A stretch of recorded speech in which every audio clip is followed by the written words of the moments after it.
If your credit card bills have gotten out of hand, call Consolidated Credit now. They can consolidate your debts, reduce your interest rates, and get you out of debt fast. Call Consolidated Credit now. 800-440-1636. 800-440-1636. That's 800-440-1636. Consolidated Credit Counseling Services Incorporated. 5701 West Sunrise Boulevard, Fort Lauderdale, Florida. 33313. Not a loan company. Licensed by the New York Department of Financial Services and by the Vermont Department of Financial Regulation. Maryland DM 19. Oregon DM 80031. Licensed by Virginia State Corporation Commission DC 32. The Blaze Radio Network. On demand. Love. Courage. Truth. Glenn Beck. A time to weep, a time to laugh, a time to mourn, a time to dance. The worst ever mass shooting in Texas occurred just before noon yesterday. Evil in the form of a gunman invaded the modest worship service at the First Baptist Church in Sutherland Springs, Texas, murdered 26 people. Their ages were anywhere from 5 to 72. This is 10% of this town. Horrific, unimaginable. A time to weep and a time to mourn. Unfortunately, we live in America 2017, and the political tribes and the instant media, and there's not going to be a proper period of mourning before the clamor starts for the laws to prevent this from ever happening again. In fact, the clamor has already started. The reality that you probably won't hear in those debates is this was not a winnable fight. You can't legislate the human heart. No amount of freedom or restriction can keep this from happening. That's not a fatalistic view. For some reason, it's just the way the world is that we find ourselves in. Evil definitely exists. But so does good. And they are constantly at war, and they have been forever. The battle is just heating up. There aren't any easy answers here. Just about anything anyone says after a tragedy like this sounds trite and inadequate. Sometimes there is only a time to mourn. If you were blessed to wake up this morning, you have a choice. We all do. How do we choose to live after we hear about 26 strangers murdered in South Texas? Will you choose to let it change your perspective? Will you look at this and begin to believe that everything in life is evil, or will you choose to see the good?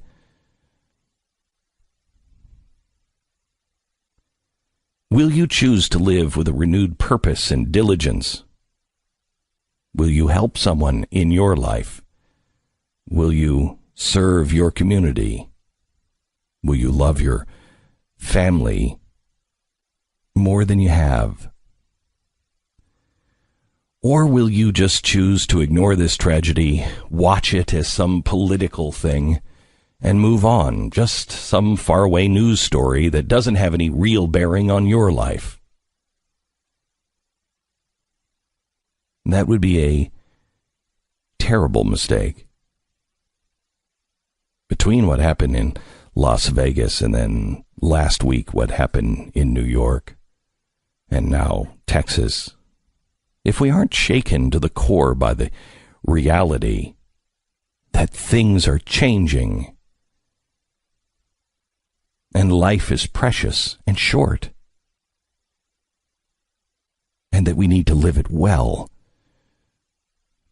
and that what we do in our own life makes a difference, and we better hold our kids close and teach them the things that we used to find self-evident.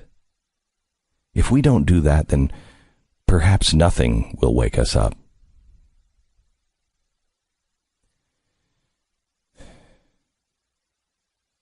The truth is, whatever you choose, you're either going to step out into an angry, cynical, bitter world today, or you're going to step out into a world where you are not alone, that there are more good people than bad people,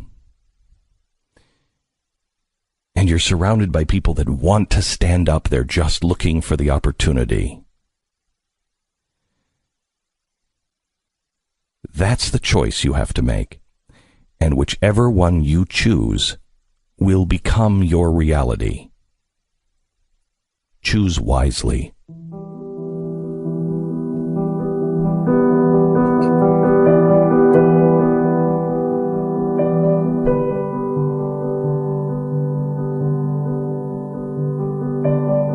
It's Monday, November 6th. This is the Glenn Beck Program. We are honored to have the governor of the great state of Texas, Greg Abbott, with us. Hello, Governor. How are you, sir? Well, I'm doing good. Obviously, I'm torn by what happened yesterday.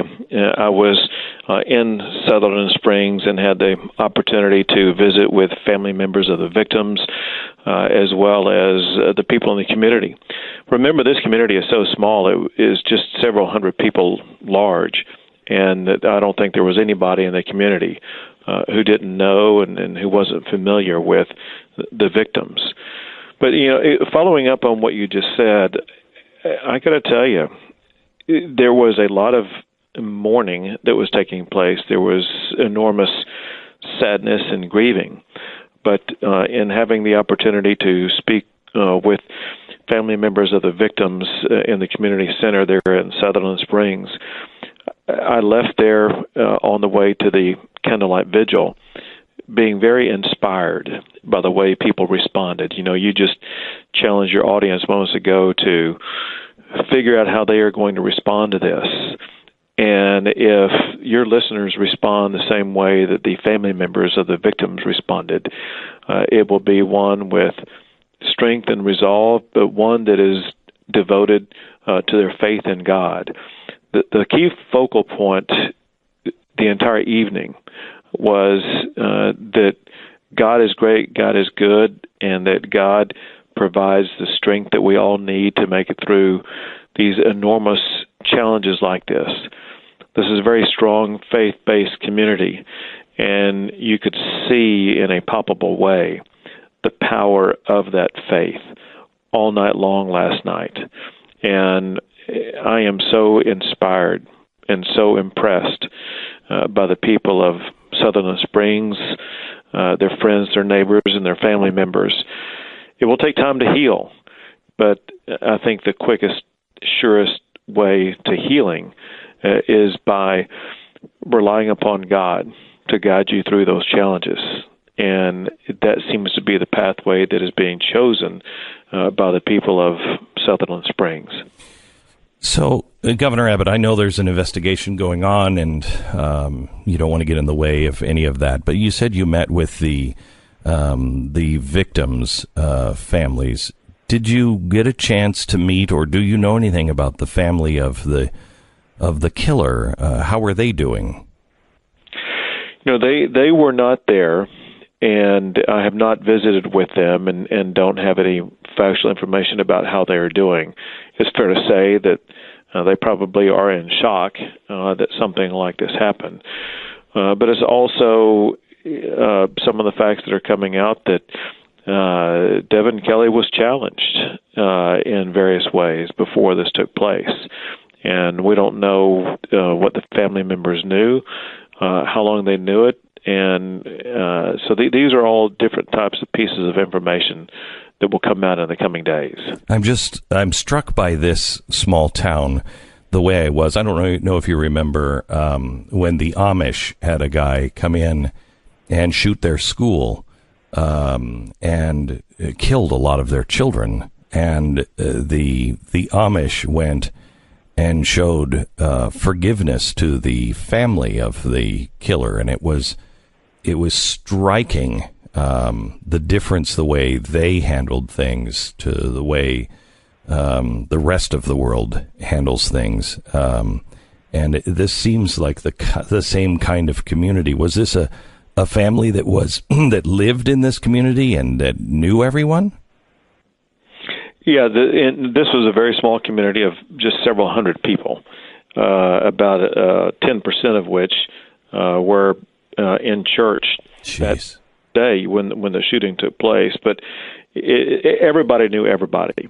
And so this is devastating. But the response in multiple events that I was at last night was one where there was a single word that people focused on, and that word was love.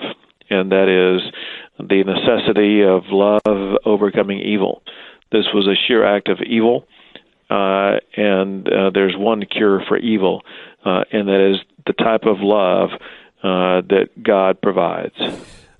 Is it true that he was in the Air Force and not dishonorably discharged, but discharged for bad behavior, convicted of domestic violence, and denied a license to carry? Are those things true?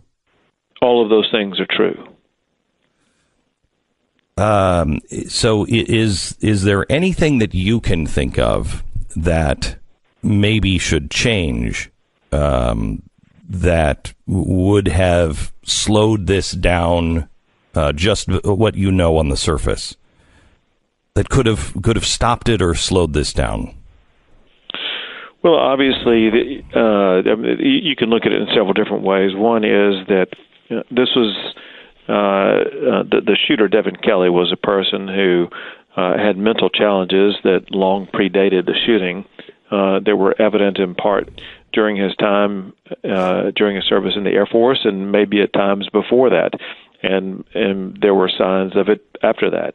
And so there perhaps was a need to be able to respond to those mental challenges in ways that would de-escalate something like this from occurring.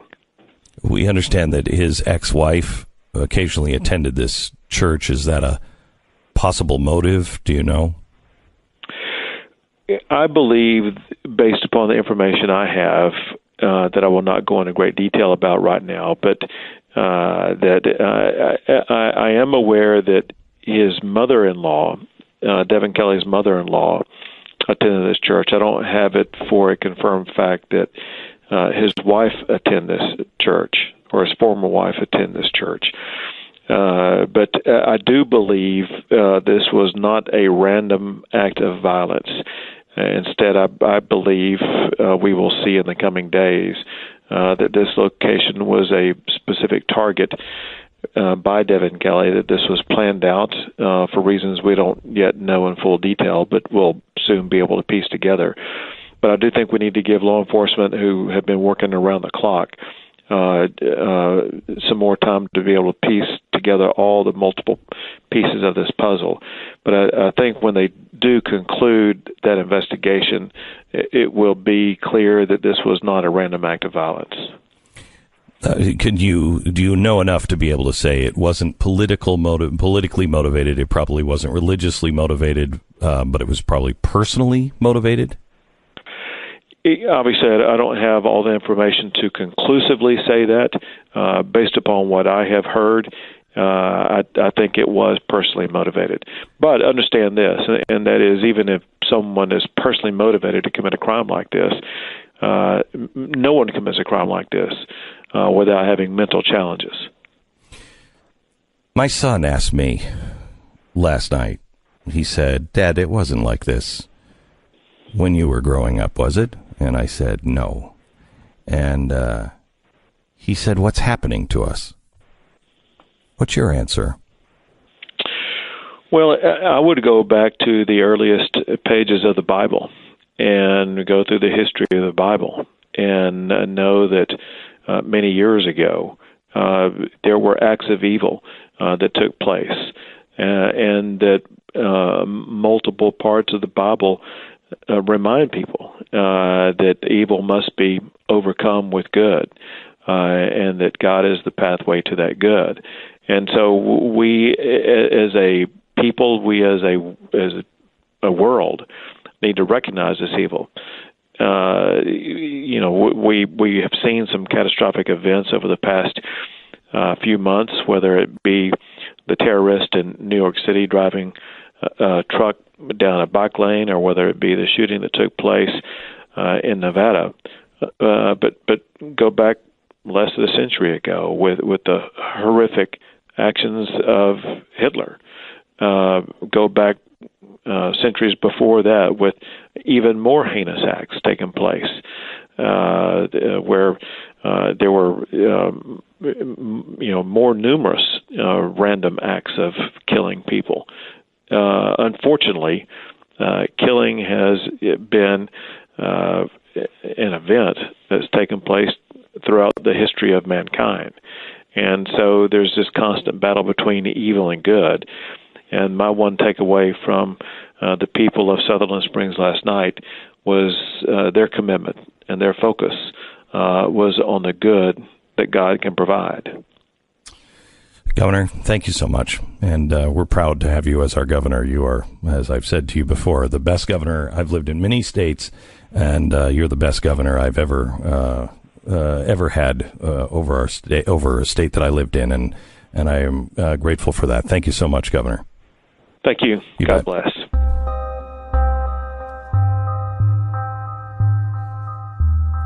By the way, if you would like to help out the community, we'll give you more information on this. Mercury One is setting up a fund for this community. It's not a rich community by any stretch of the imagination, and a lot of people were affected. 10% of this town was affected, and you can give at mercury1.org. Also coming up today, next hour, we have Ken Paxton, who's the Attorney General of Texas, going to give us a little bit more information. And coming up in just a few minutes, we have an eyewitness to the actual attacks we're going to be talking to. Your mortgage rate depends on many factors like the global economy, the loan that you choose, how many points you pay. Other variables can add costs, and they are the property type, whether or not it's your primary home. This is all the more reason it is in your best interest as a homebuyer to seek a mortgage pre-approval and guidance before making an offer on a home. Plus, if you're a veteran and you haven't used your VA benefits with interest rates this low, now is the time to get into a new home or to refinance. A great way to get started is by taking just a second and going online to AmericanFinancing.net or calling one of the salary-based mortgage experts at American Financing at 800-906-2440. That's 800-906-2440 or online at AmericanFinancing.net. American Financing Corporation, NMLS 182334, www.nmlsconsumeraccess.org. Glenn Beck.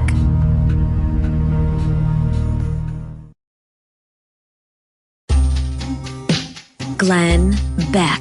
We have a whole program slated for you tonight at 5 o'clock on TheBlaze TV. We take to the chalkboard with the stats and statistics and all of the arguments that you need that you're going to hear today. You're going to hear all of the something's got to be done. We have to get more gun safety. Nobody needs a gun like that. There needs to be more regulation, et cetera, et cetera. You're going to hear all of that. And we're going to give you exactly the way to answer that on today's program and in a very concentrated way today at 5 o'clock on TheBlaze TV. You don't want to miss today's episode, all about gun control and this particular shooting, and showing you what people are saying and then taking it apart. We have an eyewitness that is going to be joining us here in a second, and they apparently talked to the press yesterday and have stopped talking to the press. They're not interested anymore because they were a little disgusted and felt that the whole thing was just being done for ratings. They have agreed to come on to this program. This is the last program they're going to be doing. But they agreed to come on because they felt they know this audience, and they felt this audience could actually help the town. It's a member of this community, And within 15 minutes, we will have the link up at mercury1.org. If you would like to donate, what we'd like to do is set up some funds to help the families that are going to be struggling, help the people, even if it means helping pay for the funeral expenses for those who can't afford that. We'll do whatever we can to help that town as we all come together. And you can go to mercury1.org to make a donation. $5 will make all the difference in the world as well. We have a conversation with somebody who was there and saw it all unfold and heard it first. Next. Glenn Beck. Hi, I'm George Foreman. Do you have an idea for a new product or invention? People ask me all the time, George, how do I get my idea in front of companies? How do I get a patent? What do I do next? Do you have the same questions? I'll tell you like I'll tell them all. Call my friends at InventHelp. Call InventHelp today for free information. InventHelp can submit your invention to companies who are interested in receiving new ideas. To get your free inventor's information, call 1-800-359-4704. That's 1-800-359-4704. This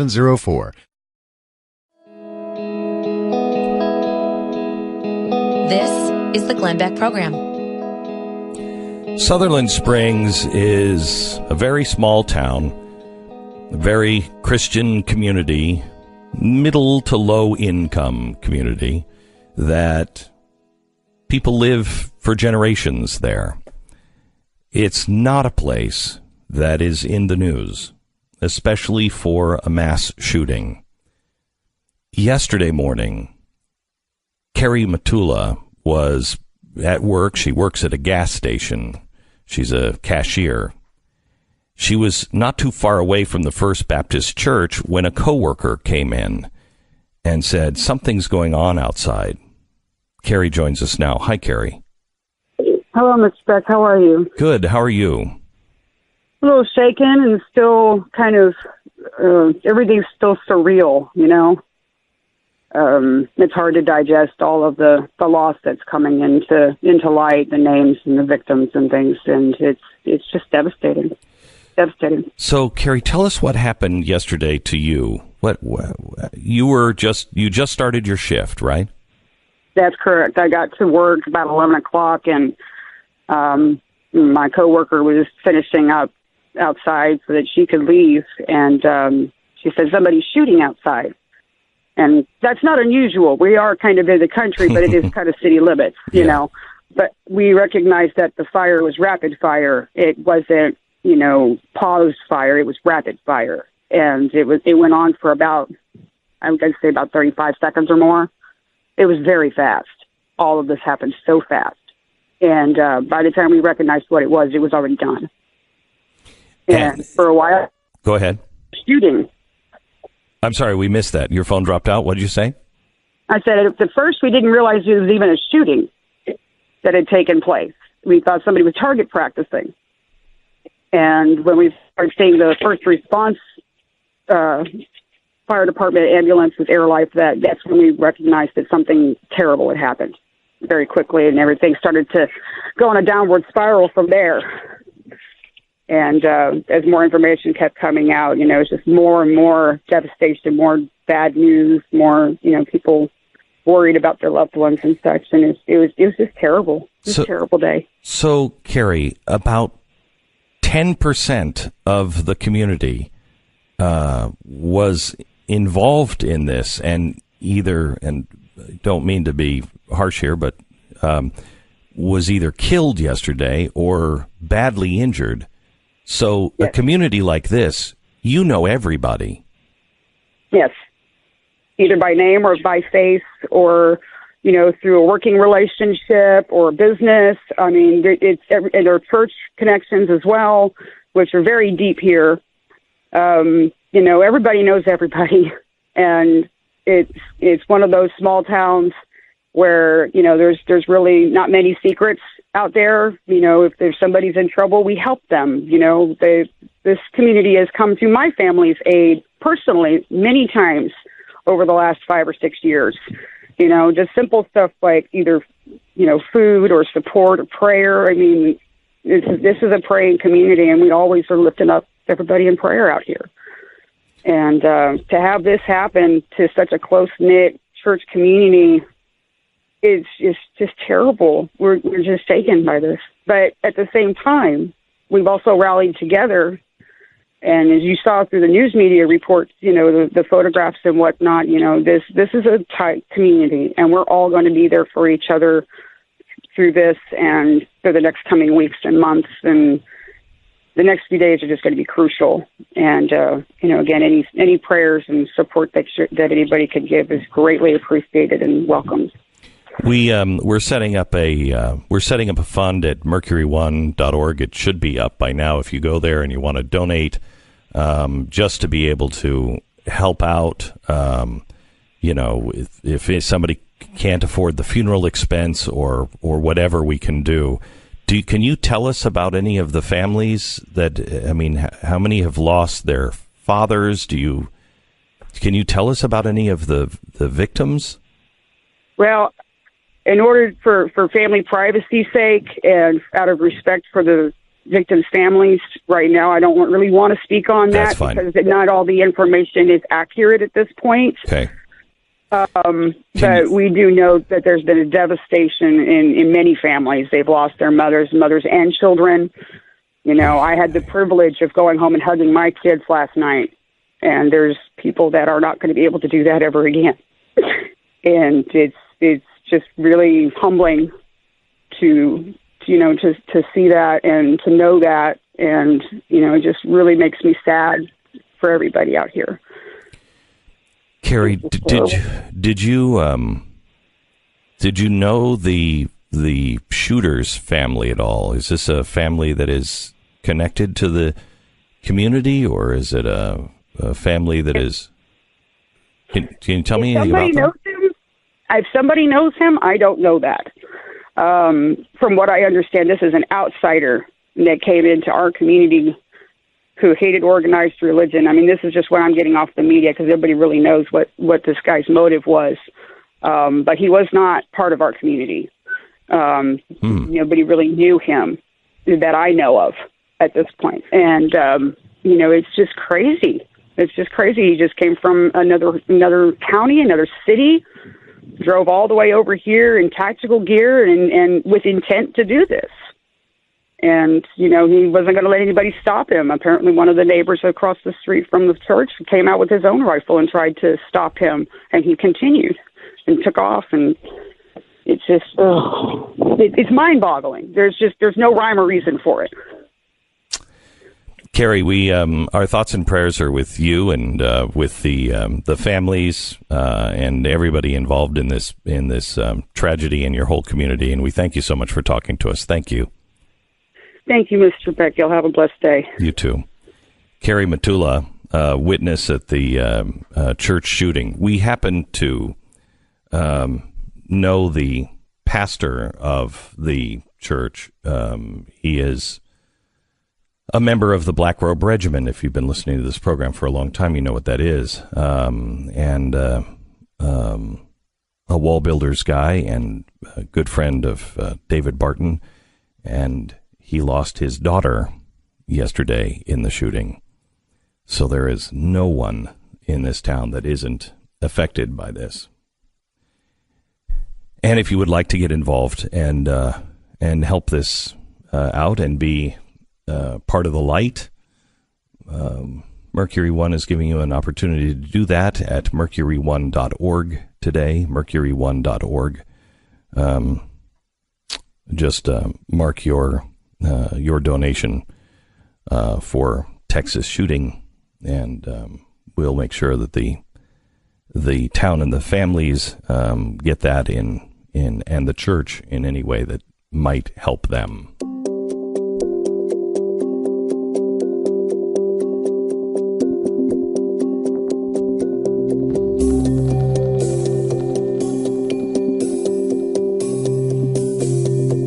The right to keep and bear arms shall not be infringed. It is stunning to me that it hasn't been more infringed already. But how many more of these before people say enough is enough? We have to do something. Today at 5 o'clock, only on TheBlaze TV, we take those arguments and we take them apart and we give you the arguments, not for your friends that agree, but for your friends who don't agree. We also are going to begin the program with something Stu's pretty passionate about. I didn't see these, thank goodness, but the people who said, stop with your prayers. Oh, yeah. Lots of people. That's the big leftist response now from the media and from Hollywood is, hey, if your prayers work so well, you wouldn't have died in a church, which is a really nice way of handling your life. If you're one of these people, I hope you're really proud of yourself. It's an incredible attribute that I'm sure you can brag to your children about. Where does God promise that he's going to keep his flock safe from all of the evils of the world? Yeah, it's interesting. I mean, you were talking about back in the day, Greg Abbott was talking about the early days of the Bible. That was a really violent period. I mean, it was not a fun place to live. There was a lot of violence from man to man. It was almost impossible to stay alive past like 30 years old. It was not a good time. In fact, 100% of people ever born will die. Yeah, it's incredible. No, not the Christians. Well, no. Yeah, all the Christians have died. Not the praying Christians. Millions and millions. No, of not the ones that go to church and pray. You can pray a lot, and you're still going to wind up dying. That's not the promise of prayer. Didn't know that. Which is a stunning development, apparently, to a lot of people in Hollywood who think. I mean, look, that is not what prayer is supposed to do. I know you're going to go into this tonight on the TV show, blaze.com/TV, because it's really upsetting, and these people are trying to take advantage of a tragedy like this and take some sort of political joy on their Twitter feeds out of it. And what a weird thing that is. I mean, it certainly is a weird thing for people to go into a church and start shooting people up. But violence of man versus man has been around a long time. This idea that you're going to take joy out of watching 26 people die to prove yourself right on some religious or political point, I don't know. I mean, maybe that's not new, but it's despicable. It is completely despicable. And it was all over the place. It makes you just want to unplug completely. And I don't think it's right to have people like this chase you off of social media or whatever. There's no difference between those people and the quote religious people of the Westboro Baptist Church that go and mock people who are grieving. I mean, all of the left supposedly hates those religious people and put all religious people into that category, and now they've become that. I mean, you're mocking grieving people. How do you do that? How do you live with yourself? We'll take on the actual argument about prayer tonight at 5 o'clock. You don't want to miss it. If you want to protect your home this holiday season, listen up. You have early access to Simply Safe's biggest Black Friday sale ever. It's $200 off Simply Safe's holiday security system. This is their bestseller, 13-piece arsenal that covers your entire home. If you want to protect your family, this is how you do it. Simply Safe has made everything about home security effortless, simple. You barely lift a finger. You order online. It is delivered right to your door with free shipping. It takes less than an hour to set up. A 10-year-old can do it. I know because my 10-year-old helped. Simply Safe has no long-term contracts, no pushy sales guys, no hidden fees. The prices are honest and fair, and it's $15 a month for the best in-industry 24/7 alarm monitoring. And with Simply Safe, you're never locked in. This is something that you should have for your home. It's also something that is affordable, and you could give it to your children for their home if they're old enough for Christmas. Don't miss the chance to save $200 during the Simply Safe special pre-holiday sale. Visit simplysafebeck.com and check it out. Go now before it disappears on November 13th. That's simplysafebeck.com. Amazing $200 off the home security system. simplysafebeck.com. Glenn Beck.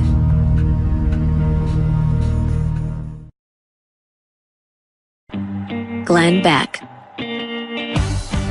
So let's go political here for just a second. And on Trump's trip over to Japan, there's a quote that's going around from Donald Trump, and everybody's saying he doesn't even know that we build cars here in America. He doesn't know the Japanese are already building plants and building their cars, because he said, try building your cars in the United States instead of shipping them over. Is that possible to ask? I mean, that's not rude. Is that rude? I don't think so. And now people are quoting and saying, look, he doesn't even know. He's asking Japan to build the cars in the U.S. It already does.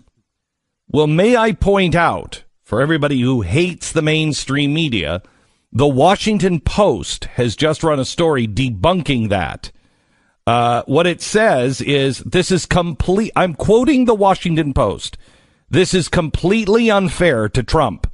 A look at this fuller remark makes clear that he does know that Japanese cars are built in the United States. He even talked about it at length and praised the manufacturers for the amount of jobs they've created here. Look at his quote in the full text. When you this is Trump. When you want to build your auto plants, you'll have approvals almost immediately. When you want to expand your plants, you'll have approvals almost immediately. And in the room, we have a couple of the great folks from two of the biggest auto companies in the world that are building new plants and doing expansions of other plants. And you know who you are, and I just want to thank you very much. I want to thank you. I also want to recognize the business leaders in the room whose confidence in the United States, they've been creating jobs. You have such confidence in the United States, and you've been creating jobs for our country for a long, long time. Several Japanese automobile firms have already really been doing a great job, and we love it when you build cars. You're a Japanese firm building cars. We love it. Try building your cars in the United States instead of shipping them over. Is that possible to ask? I mean, I don't think it's rude. Is that rude? If you could build them, I must say, Toyota and Mazda, where are you? Are you here? Anybody? Toyota, Mazda? I thought so. Oh, I thought that was you. That's big stuff. Congratulations. Come on, let me shake your hand. They're going to invest $1.6 billion in building new manufacturing plants, which will be created which will create as many as 4,000 new jobs in the United States. Thank you very much. I appreciate it.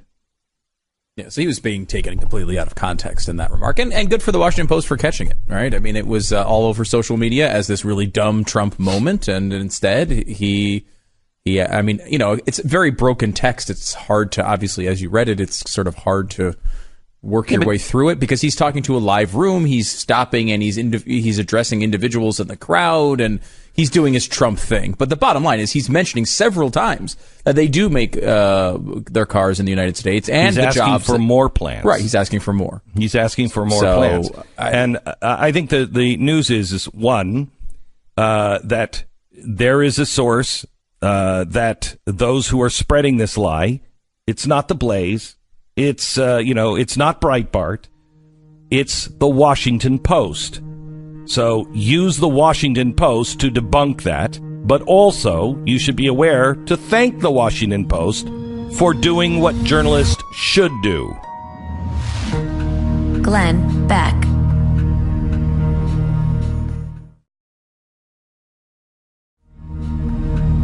Love, courage, truth. Glenn Beck. We live in perilous times, and even more perilous if you happen to be a Republican and in Congress or in the Senate. We know now Republican congressmen, senators can't play baseball out in the open, but now apparently it's dangerous for them to mow their own lawns. Senator Rand Paul, Friday, cutting his own grass when somebody came and tackled him from behind. He has suffered 5 broken ribs, cuts on his nose and mouth, and bruised lungs. Now, we don't know what started this attack. It's possible it was triggered by the, Paul family's use of bright-colored garden gnomes, or maybe He was playing music too loud in the neighborhood. Maybe it was a combination of the loud music and annoying garden gnomes. But whatever the case, the neighbor snapped. So what is it that we know about the neighbor? Well, we know that he's a registered Democrat. Okay, there's lots of those in Kentucky. He hates President Trump. Okay. And he follows postings by Occupy Democrats and their social media accounts. How do we know this? Well, surprise, surprise, just like the man who attacked the congressional baseball practice, he's very active on Facebook, and his page is full of anti-Trump and anti-Republican ramblings. He even posted an Occupy Democrat Noam Chomsky meme calling the Republican Party, quote, the most dangerous organization in world history. Well, if you really believe that, wouldn't you think that you would have to take them out? Not all are like this, but why are so many on the left these days so angry and so willing to resort to violence? All of the talk of the past several months has been on the danger posed by the violent right, but we are seeing a real rise in the violent left that harkens back to the late 1960s and early 1970s. Yesterday, Weather Underground and Students for a Democratic Society, they are today's Antifa, and all the other radical left groups, they took to the streets. On Saturday, the left-wing group Refuse Fascism kicked off demonstrations in nearly 24 cities. Their demand is the removal of President Trump and Vice President Pence. They claim to continue protesting in the streets until that happens. Although the turnout was low, the action sounds eerily similar to the days of rage in 1969. John Jacobs, the leader in both the SDS, Students for Democratic Society, and the Weather Underground, stood on the rubble of a police statue they had just bombed in 69 and compared their protest to the fight against fascism in World War II. Does that sound familiar? The Weather Underground turned into a full-on domestic terror group. In 1970, police found in one of their hideouts 57 sticks of dynamite and 4 completed bombs. In 75, they bombed the headquarters of the U.S. State Department in Washington, D.C. The question we should be asking ourselves, is the radical left going in this same direction? The answer is clear. They're using the same rhetoric. They're following the same playbook as they have before. The violent left is evolving and growing. People are getting more and more angry.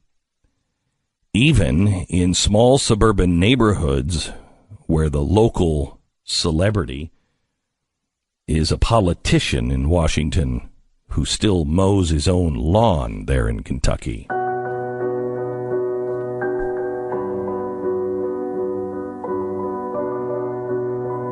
It's Monday, November 6th. This is the Glenn Beck program. So there is something, and I'm not sure we have an answer on what it is. There is something going on with Saudi Arabia and Iran. And this could be very, very bad. This weekend, on Saturday, the Lebanese prime minister resigned abruptly. Now, he did so in Saudi Arabia. He left Lebanon, the prime minister, and resigned in another country. And he said he did it because he feared for his own life, because Iran has gained way too much power in the region and was really in charge now of Lebanon. Meanwhile, the Houthi rebels, which are Iranian, they fired a ballistic missile at the Saudi capital. The Saudi defenses shot it down, but that's an act of war. But the Saudis themselves were a little busy this weekend. Last week, at the end of last week, Donald Trump was talking about Aramco, which is the Saudi national oil company. This used to be, if I'm not mistaken, this used to be a joint venture between the United States and the Saudis. And then it was nationalized, and they took all the money. And remember, this is what keeps them afloat. All that oil money goes right to the citizens. Well, last week, Donald Trump said, we want Aramco, please, King of Saudi Arabia, we would like you to sell 10% of that and sell it through the New York Stock Exchange, not through the London Exchange. The King of Saudi Arabia said yes. Then the very next day, he went in and he started firing people at Aramco, saying that there was corruption there. But there's much more to this story, and it becomes Jason Bourne quickly. And Jason Buttrill has been following this for me. Hi, Jason. Hi. How are you? Good. Lots of research going on this weekend. Wow. Lots of emails back and forth to each other. Yeah, this was like, I was watching all this go down, and I thought that I was actually watching like Game of Thrones Saudi Arabia edition. Or something like that, because that's exactly what it feels like. And it feels to me like it's the whole region. That this is, when this settles, this is region changing. Right. And I'm so maybe we're just nerds here or something like that, and this is just very interesting to us. But apparently not, because a lot of people were asking me on social media, like, why is no one covering this? Because this is an amazing development. It really is. I mean, we are witnessing a fundamental change of the Middle East. We really are. We're in the middle of it. And the two primary actors are Saudi Arabia and Iran, just like they have been for centuries in that area. Now, Saudi Arabia has been the one that has been holding Iran back, and that's why we have done everything we can not to piss Saudi Arabia off. Even though we disagree with them, we don't like them, they are the ones that have been holding Iran back. They are now talking about getting nuclear weapons because Iran is, pursuing nuclear weapons. Israel is doing the largest ever wargaming in the Middle East. They started that, I think, on Saturday. And so there's this massive war game going on at the same time. So he went in, is it the new crown prince or is it still daddy? I think it's both. The daddy is setting up the new crown prince. Okay, so for the very first time, the king of Saudi, who is the head of the House of Saud, as in Saudi Arabia, the House of Saud has a whole bunch of brothers, as you can imagine. There's lots of family, and everybody is a crown prince. Usually it goes to who? There's a system that when a king dies, who is it supposed to go to? So there was the main head honcho, Mr. Saud himself, and he had, of course, a ton of kids. And then, so the second generation, the third generation, I think we're now in the third generation, but they're all incredibly old now. But they were all sons of, tracing, back to the main guy. And they get together, they're all crown princes, and they get together and they basically vote. They say, we want this guy now to take the throne. So that guy can't necessarily just have his son, and just take, the lineage off in another direction, and then it just becomes... So it's an absolute monarchy, but they vote on who the absolute monarch will be. It's not just passed from son to son to son like that. Now, this is the first time I can think this ever happened where there is an actual revolt within the monarch family, to where they're saying, no, forget that. We're going this direction. If you got a problem with it, well, I'm just going to create an anti-corruption group that's going to just get rid of all the people that I don't like. That's essentially exactly what they did. So Daddy, Salman, had his son the head of this group. Now, he's also the head of the military, most of the economic stuff. It's interesting when you put it in light to the things you need to do to pull off a coup, which is essentially what is going on right now within the Saud family. What you need to do is what they call the M&Ms. You might have heard this on movies and stuff, but you need to control the military. Boom. This crown prince now controls him. You need to control the money. Boom. He controls that with Aramco, which you talked about, and all the other economic stuff.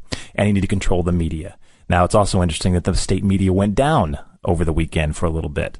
Probably because they didn't want people talking about some of this stuff, because there was some even weirder stuff going on. Yes. When a crown prince was out observing certain projects, his helicopter went down. We still don't know why his helicopter went down. He's dead. Yeah, and like 12 people were dead on this helicopter, and there was some other, like a finance minister or somebody big was also on this helicopter.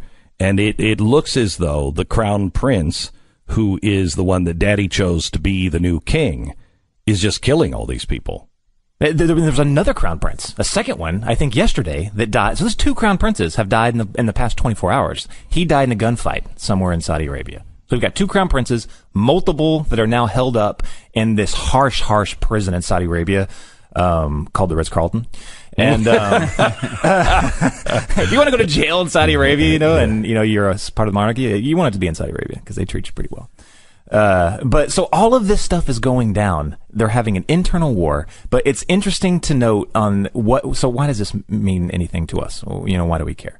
Because for one, Saudi Arabia is in the midst of turmoil and war with Iran at a time when the economy is already on the brink all over the world. There is no reason why Aramco would sell 10% of a sovereign. This is a sovereign company. They took it from the market, and Saudi Arabia owns 100%. Why would you sell 10% of it? Because you're cash shy. That's why. Yeah. That's a really bad thing for the stability of Saudi Arabia. And if you look on, it's interesting what happened in Lebanon. So that prime minister, he stepped down because of how Iran is basically taking control via Hezbollah.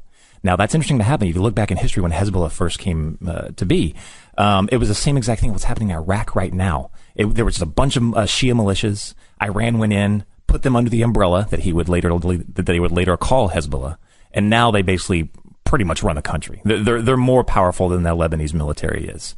Now, the same thing is happening in Iraq right now. There's a bunch of Shia militias, which you've been heard are probably they're attacking Kurdistan right now, and Iran went in and put them under an umbrella that they call the PMU now. It's the same thing as like in Hezbollah. Iran controls them. Iran funds them. So just like Iran controls Lebanon, they're now just about to control Iraq, and they are also moving to do the same thing in Syria. So Iran is winning this war.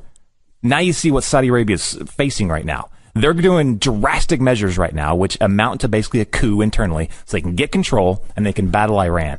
That's what you're about to see in the Middle East in the very near future.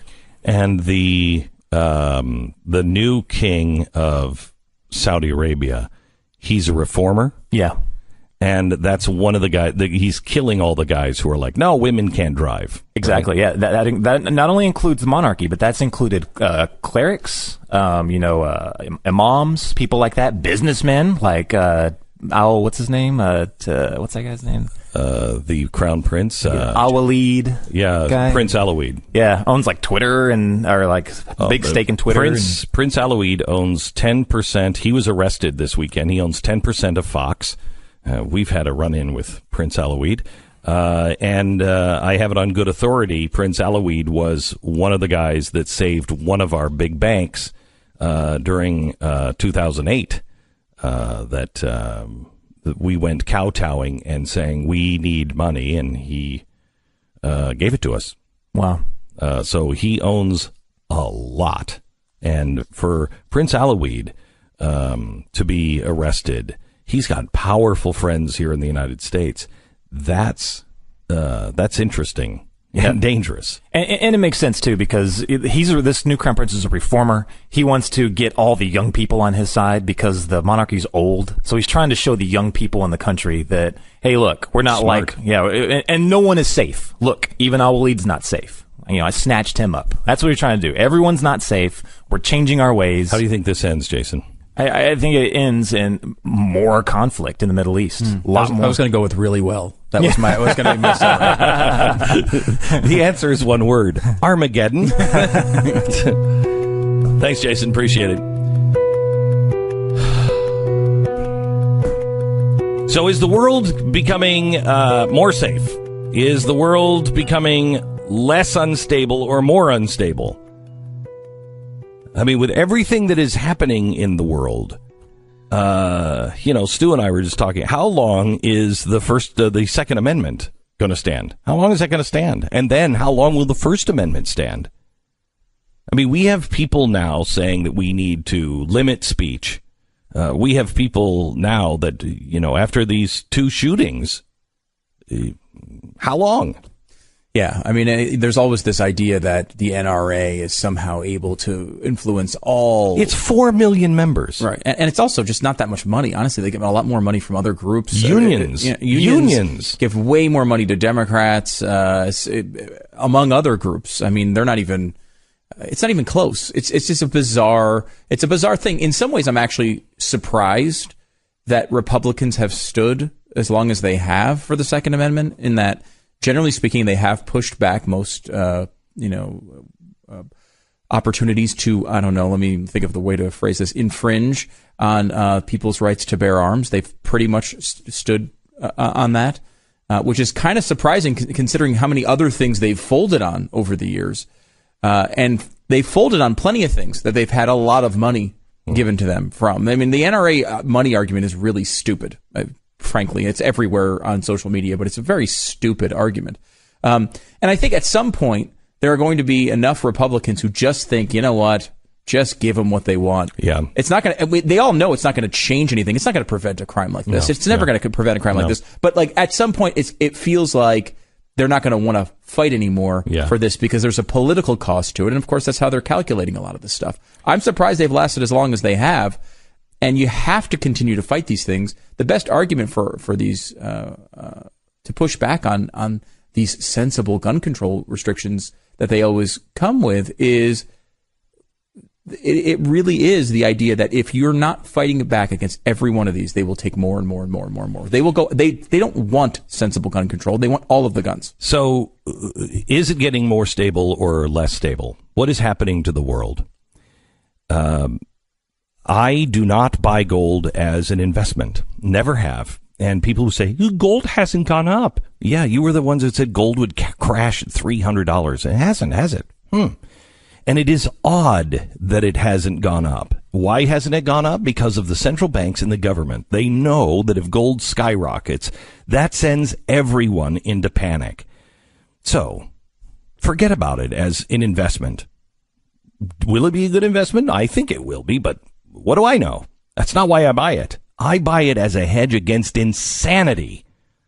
Because when the world goes broke, and it's going to, when the world goes broke, they always go back to gold. I have Bitcoin. Why not Bitcoin? Well, because if Bitcoin doesn't work, I lose all my money. If gold doesn't work, I have gold.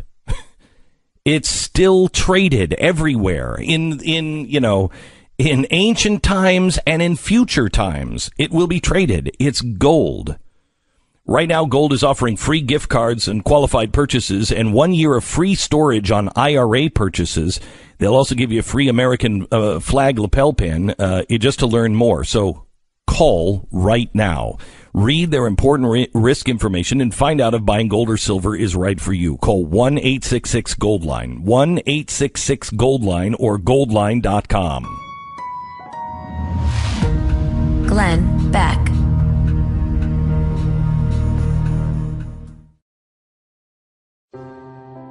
Are you worried about your mom or dad living alone in their house?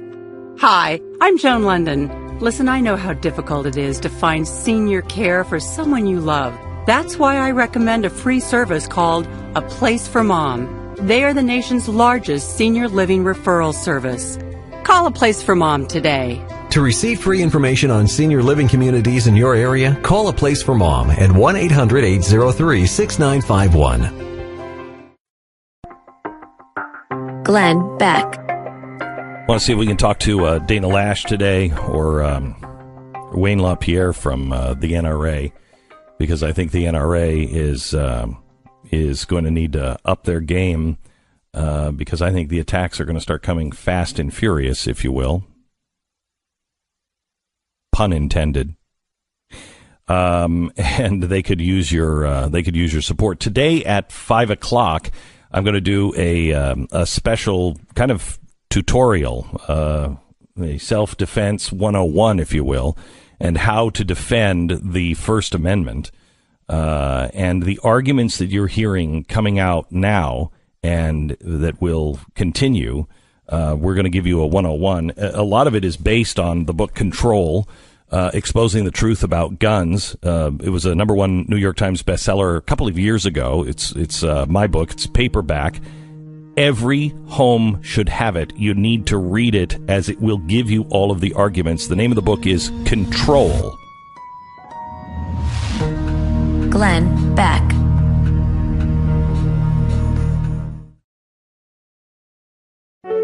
This is the Glenn Beck Program. Senator Dick Durbin. The shooter turned his gun on people, kids, in a place of worship. America is in the grips of gun-violent crisis. Congress must act. Richard Blumenthal. Horror, heartbreak, shame. Prayers are important but insufficient. After another unspeakable tragedy, Congress must act or be complicit. Are the bodies of the Vegas massacre cold enough for you yet, or is it still too soon to discuss gun control?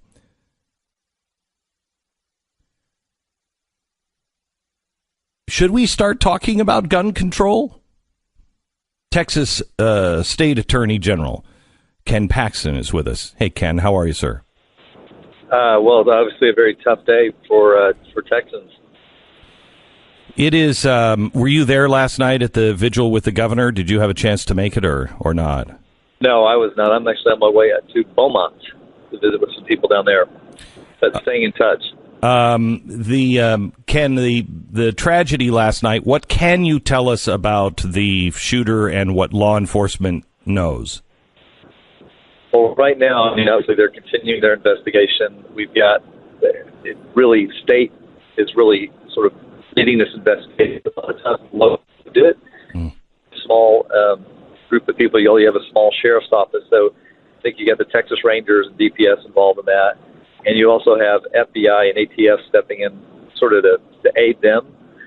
So, I mean, there's not a lot that we know. The guy killed himself or was shot by somebody, so he's deceased. So it takes a little longer to find out what's going on when the guy that you're investigating is dead. Where was he from, Ken? Was he from this community or outside? Because I've heard both. No, I don't think he was from the community. Everything that I've heard is he was from New Braunfels, which is about 40 miles away from this little community, which is about 30 miles southeast of San Antonio. So, Ken, we are obviously going to start having the argument on gun control. Can you help us, steer us through this? Was there anything that you know of that could have been done? So there's a question outstanding that they're still trying to determine as to whether gun laws were already violated. So it's very likely he violated gun laws, given that he had the issue in the military, and he was not supposed to be. My understanding, he was not supposed to be able to purchase a gun anyway. Second of all, he obviously committed murder, which is clearly a crime in the state of Texas and everywhere else. So my argument is this: does adding another gun law stop somebody that's willing to kill people? And my answer is, I don't see why it would matter to them if they're willing to kill somebody. Another gun law is not going to change that. So what's the solution?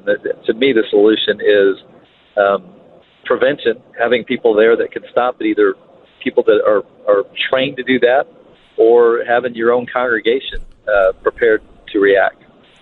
Is there any doubt in your mind, Ken, that if the guy who came across the street after hearing the shots, the private citizen, wouldn't have pulled his gun and started shooting, that this would have been a lot worse? Absolutely, and I think it's interesting that these people that are claiming that we need some gun law to prevent this, they can't point to any gun law that would actually make any sense at all. But what you can do is point to what actually happened, which is these two guys that actually stepped in and potentially saved, the rest of the lives in that building. Because, in my opinion, that the gunman was going to kill everybody. That was his goal. He went there with a plan.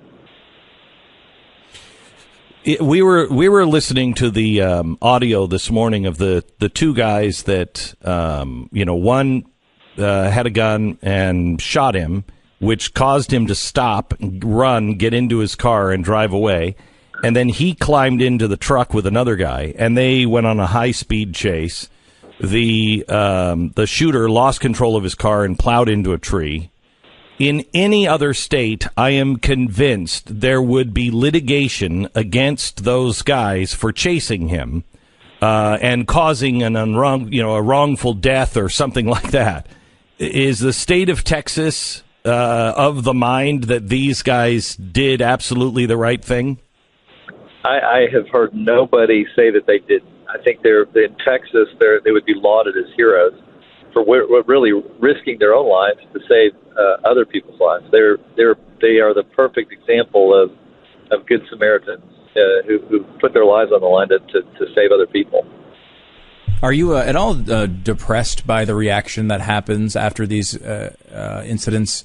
I mean, because the incident is obviously bad enough, Ken, but when you get to the point of people who are mocking those who are, praying for the victims, who are saying the prayers were not enough, obviously, they're inside a church.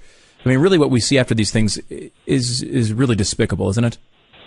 It's pretty sad when you're saying prayers are not enough. I mean, that's exactly what we should be doing at this time. We should be praying for the victims' families. We should be praying for for those who are injured.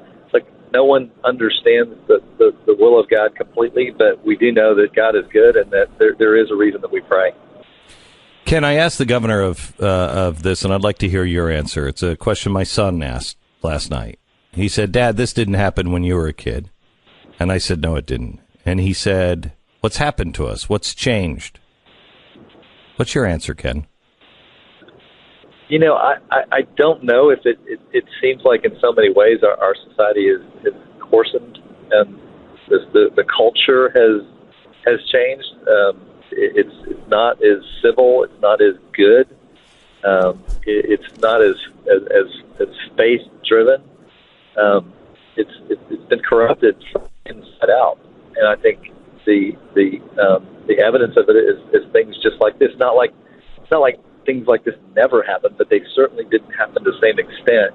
And to blame it on like guns, to me, that's ridiculous. Blaming it on the coarsening of the culture and the change in people's hearts. That's what causes this type of thing to happen. What do you say about the possibility that this is serious mental illness in this particular case?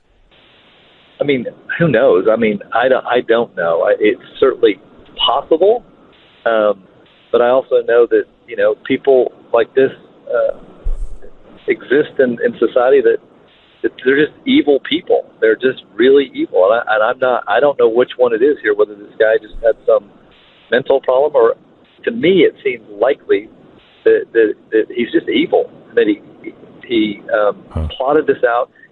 The reason I say a lot of times when people are just crazy, they don't go in and methodically kill that many people. They'll kill some, but they're not that disciplined. This guy had an agenda. I don't know if it was political or personal, but it certainly seemed like he knew what he was doing.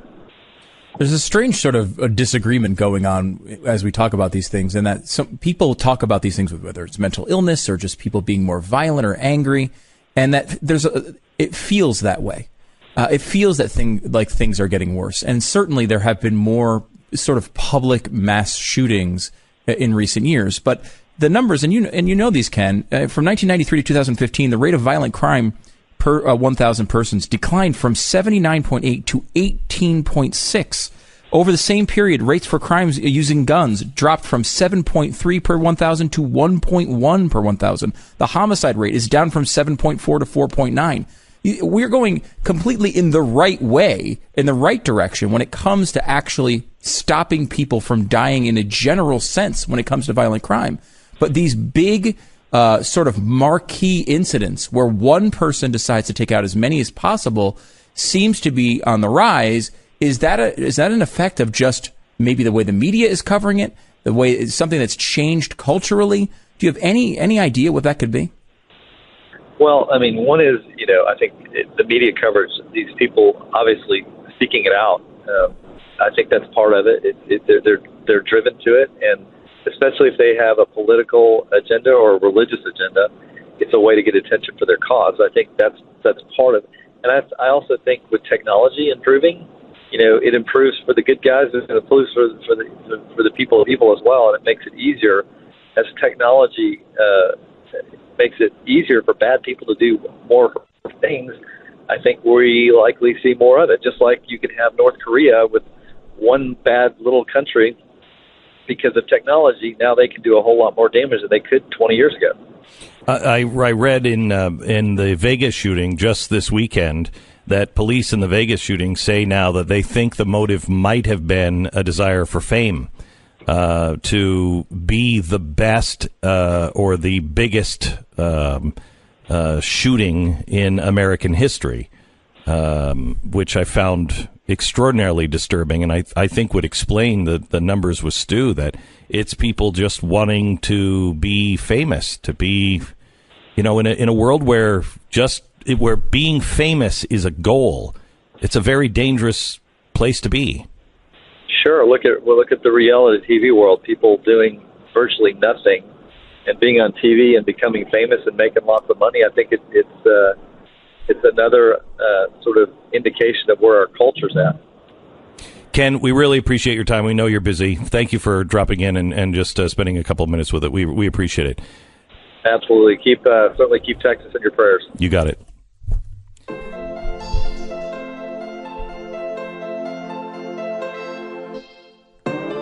What you outlined there at the end, Glenn, is sort of my working thesis on this, and what I'm really fascinated about these mass shootings. By the way, that was Ken Paxton, Attorney General of the great state of Texas. Yeah, we are seeing a real decline in the amount of gun deaths, in homicides, and violent crimes, and let's just say in another world, those things were skyrocketing right now. Mm-hmm. You might have an argument. You still don't have an argument against the Second Amendment, but you might have an argument that we should tighten guns somehow. You might have that argument. But in a society in which these things are falling by 60, 70, 80%, it makes no sense to blame the gun.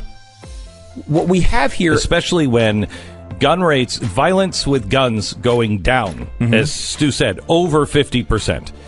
Gun violence going down. But gun ownership going through the roof. So it makes no sense to crack down on guns and these things. But is there something that we can do? And I put this on just generally speaking, the media to start, but also I think it's everybody, because there's a salacious desire for it, in not publicizing these things the way we do. We haven't used the name of the shooter once. We haven't. And I think that's a good first step. Mm-hmm. And I think just not lionizing them and canonizing them into this big competition, because that's what it feels like. It's what Vegas felt like, really. Mm-hmm. Is a guy who said, you know what, I saw what they did in Columbine, I saw what they did over here, I saw what they did over here. But these people didn't think about being in an elevated position and waiting until there's 20,000 people in an area. They all went into a school where they're all in different rooms. And it seems like a person who thought and tried to figure out a way to take out the largest number possible so that he could set a record. As weird as that sounds. It's a game. It's a high game. Score wins. Yeah. And the publicity around these people, how they turn into essentially heroes to each other in their own little communities. Dylan Roof was like this, where he looked at the other killers and compared himself to those before he wound up committing the crimes. You wonder if how much of that, it doesn't fuel people being bad. There's always going to be bad people. There's always going to be evil people. But this type of incident, which is the only type of incident right now that's really increasing, seems to be driven by that. And I wonder what we can do as the media in trying to stop that activity from making these people known who they are. How can we pull back on that? Because I really do think that is a motivating factor for these idiots. 6.3 per capita firearm murder victims. 6.3 in the United States in 1994, and there were 194 million guns in the country. The per capita murder victim rate now is 3.2, so it's in half. Mm-hmm. Guns have gone from 192 million to 310 million. Yes, as of a couple of years ago. That was 2009. That was 2009, and there are many more than that. And you may have remembered that Barack Obama was the greatest spokesman for the NRA and guns that has ever existed, because everyone thought he was going to come take them. And he tried to several times in various different ways. But, I mean, that number is way higher now. Gun sales, I guess, have dropped off a little bit since Trump became president. But it's still one of those things where we all know that that's an important right to defend. And you see every one of these incidents winds up being another excuse for people to try to come and take some part of your right to bear arms, which, again, if you might remember, shall not be infringed. I mean, it's pretty clear. It's not like you can what if we take half of them away? Shall not be infringed. And fringe is a pretty strong way of stating that. They were pretty clear about not wanting that to happen. Let me tell you about Tanya. Tanya and I have been married for years and years and years. She grew up in the Northeast. She grew up in Connecticut. And this time of year is tough for her because she misses the colors. I miss the color of the trees. I don't miss the raking. I don't miss any of that. When's the last time you raked? 1975? Were you impressed by Rand Paul mowing his own lawn? Yeah. Good for him. A senator mowing his own lawn. Okay, so anyway, ProFlowers has the perfect gift for my wife or anybody who is a lover of the fall. Long-lasting bouquet of the favorite fall colors. Their best-selling cinnamon cider roses are a great option for a birthday, an anniversary, or just because they miss the colors of fall. They also have 100 autumn blooms or a dozen autumn roses available at proflowers.com. Can't lose. No matter what bouquet you choose, you'll receive 20% off any ProFlowers unique bouquet of $29 or more. ProFlower, the bouquets are guaranteed to stay fresh for at least 7 days or your money back, and you control the delivery date. ProFlowers gives you more bloom for your buck, big, beautiful flowers, more stems for your money, and long-lasting freshness. Get 20% off all of the bouquets of $29 or more. Go to proflowers.com. Use the promo code Glenn at checkout. That's proflowers.com. Promo code Glenn. Glenn Beck.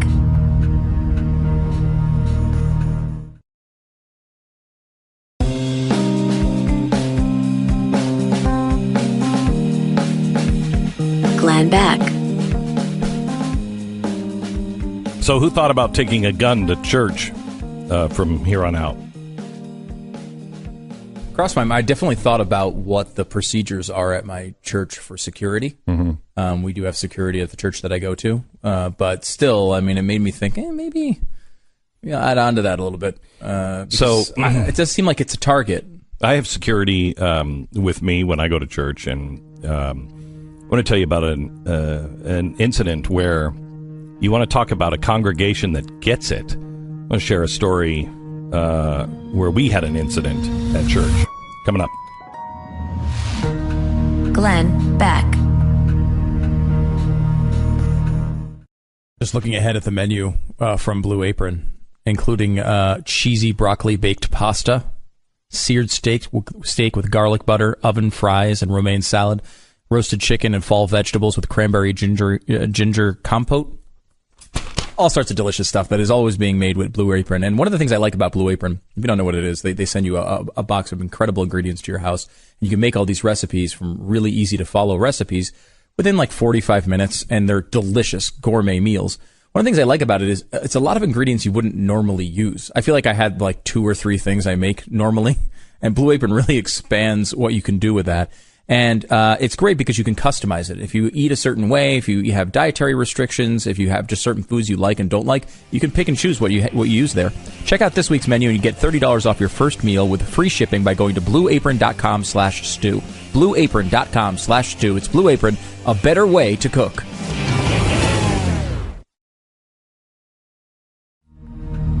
Love. Courage. Truth.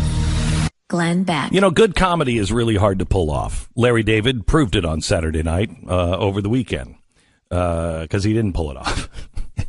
His opening monologue fell completely flat, which is weird because Larry David has become a professional comedian in one form or another for decades, and he can be really, really funny. But, you know, live stand-up is hard, and he went places that not everybody would go. He started his monologue struggling through jokes about the homeless, blind people, ugly people, sexual predators. A few laughs here and there, a lot of dead air. It was awkward, but that's Larry David. He's an awkward guy. Surely it could only go up from those topics, right? No, he ended the skit talking about how he would have hit on women even if he had been in a concentration camp during the Holocaust. Listen. I've always been obsessed with women, and I've often wondered if I'd grown up in Poland when Hitler came to power and was sent to a concentration camp, would I still be checking out women in the camp? I think I would, you know? Hey, Shlomo, look at that one over there by Barracks 8. Oh, my God.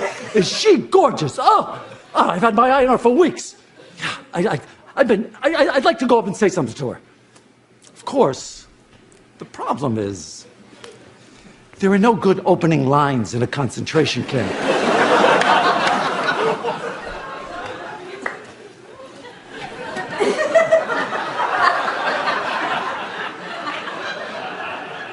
How's it going? They treating you okay? You know, if we ever get out of here, I'd love to take you out for some latkes. You like latkes? What? What'd I say? Is it me or is it the whole thing? It's because I'm bald, isn't it? No, I have to be honest with you. First of all, I mean, you have one of the biggest comedy stages in the country. It's not like you need to reach for the Holocaust joke to fill time. But I have to tell you, this is Larry David. This is Larry David. It's what he does. It's what he does. This is Seinfeld.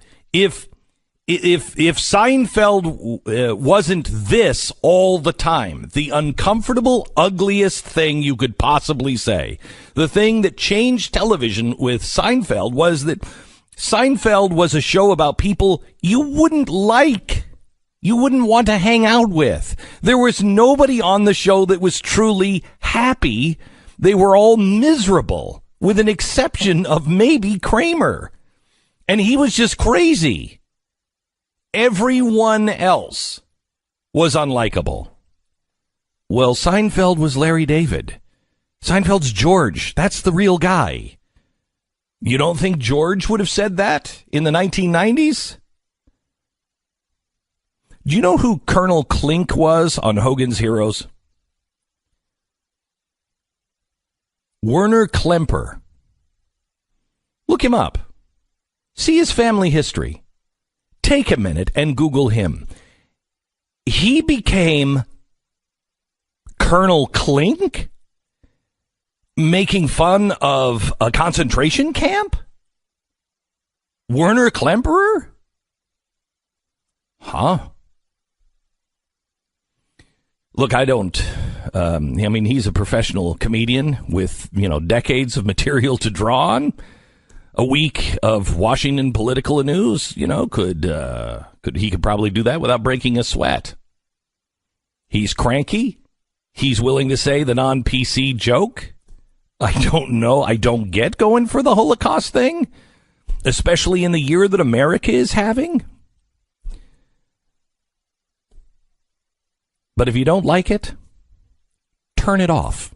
If your credit card bills have gotten out of hand, call Consolidated Credit now. They can consolidate your debts, reduce your interest rates, and get you out of debt fast. Call Consolidated Credit now. 800-440-1636. 800-440-1636. That's 800-440-1636. Consolidated Credit Counseling Services Incorporated. 5701 West Sunrise Boulevard, Fort Lauderdale, Florida. 33313. Not a loan company. Licensed by the New York Department of Financial Services and by the Vermont Department of Financial Regulation. Maryland DM 19. Oregon DM 80031. Licensed by Virginia State Corporation Commission DC 32. The Blaze Radio Network. On demand. Love. Courage. Truth. Glenn Beck. A time to weep, a time to laugh, a time to mourn, a time to dance. The worst ever mass shooting in Texas occurred just before noon yesterday. Evil in the form of a gunman invaded the modest worship service at the First Baptist Church in Sutherland Springs, Texas, murdered 26 people. Their ages were anywhere from 5 to 72. This is 10% of this town. Horrific, unimaginable. A time to weep and a time to mourn.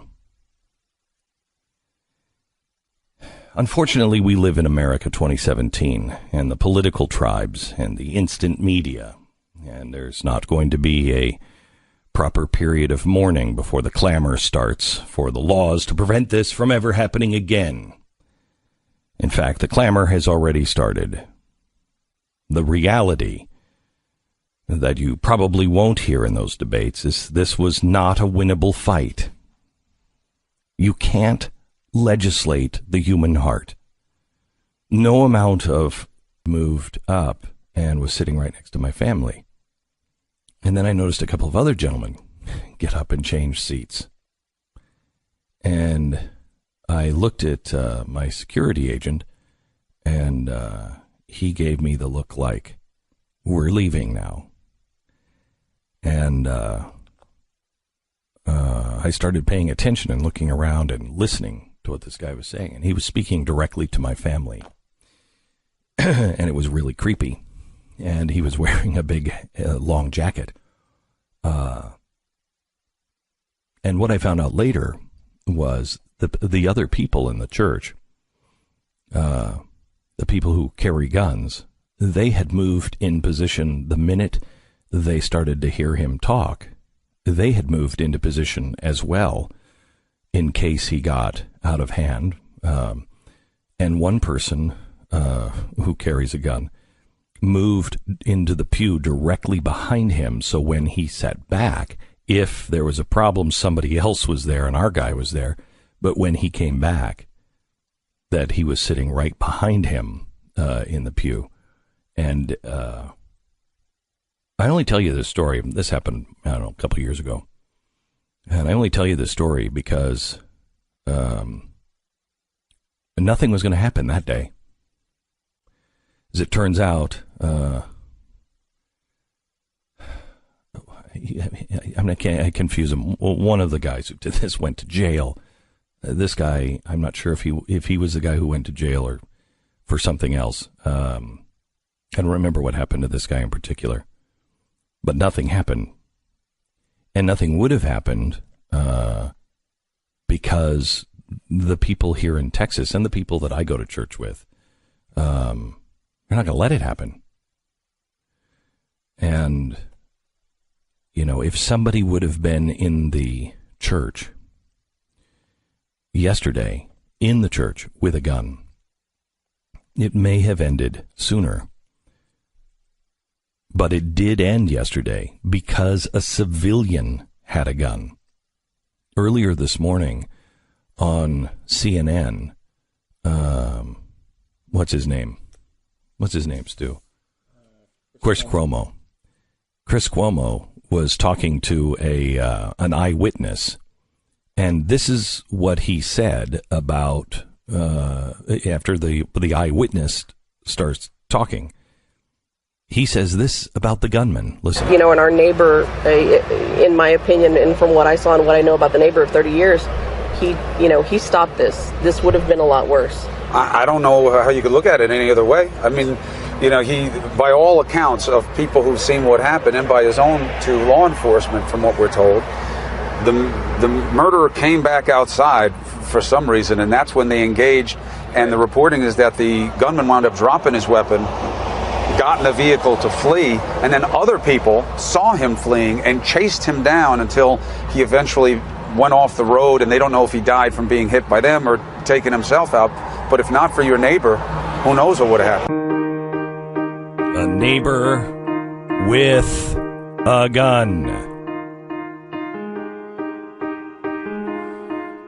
Let me go here, too. I said this to Ken Paxton, the Attorney General of the state of Texas, just a few minutes ago, that I really thought that in any other state, if people would have gotten into their guns, if they would have shot him, that person probably would be in jail other than in Texas.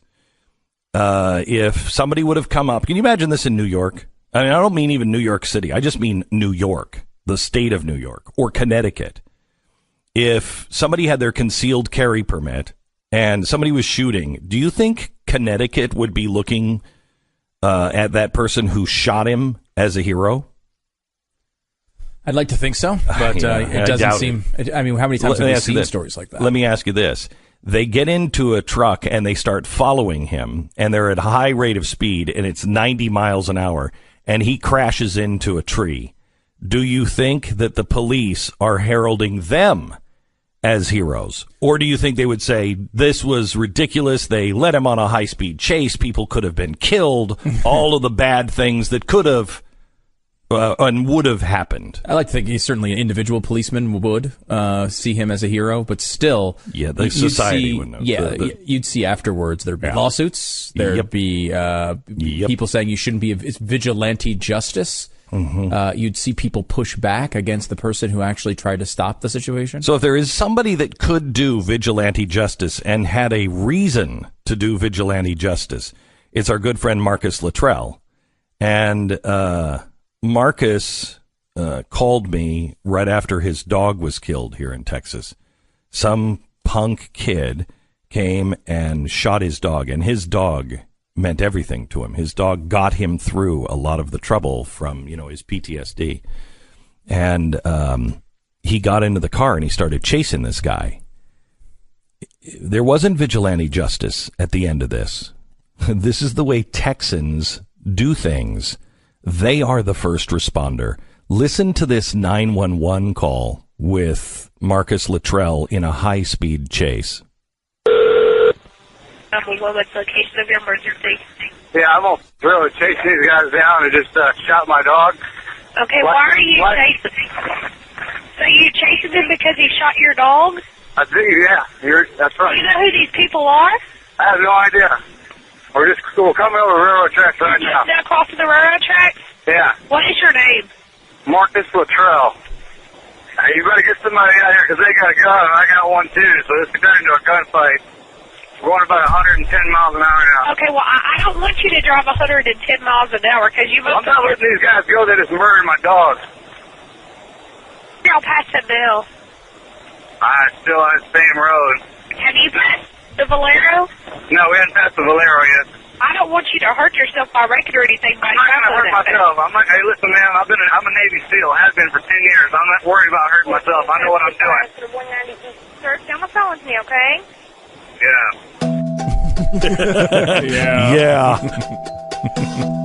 He held him and waited for the police to arrive. Guys with guns sometimes do some really great things. If you're hiring, you know that quality hires keep your business moving forward, but you also know it can take a lot of time to find the right candidate for a job. And with ZipRecruiter, you can post your job over 100 different web sites, including the leading job boards, with a single click. So you can rest easy knowing that your job is going to be on the places where everybody's looking. Plus, ZipRecruiter puts their smart matching technology to work, and they go out and they notify anybody who would be a qualified candidate about your job posting within minutes of you posting. So they're not waiting for them to see you. They go out and look. This is why 80% of the employers who post ZipRecruiter get a quality candidate through the site in the first day. ZipRecruiter's smartest way to hire. Find out today why ZipRecruiter has been used by businesses of all sizes, from Fortune 100 companies to companies like mine. Right now, you can post your job for free on ZipRecruiter. Free. ZipRecruiter.com/Beck. That's ZipRecruiter.com/Beck. Glenn Beck.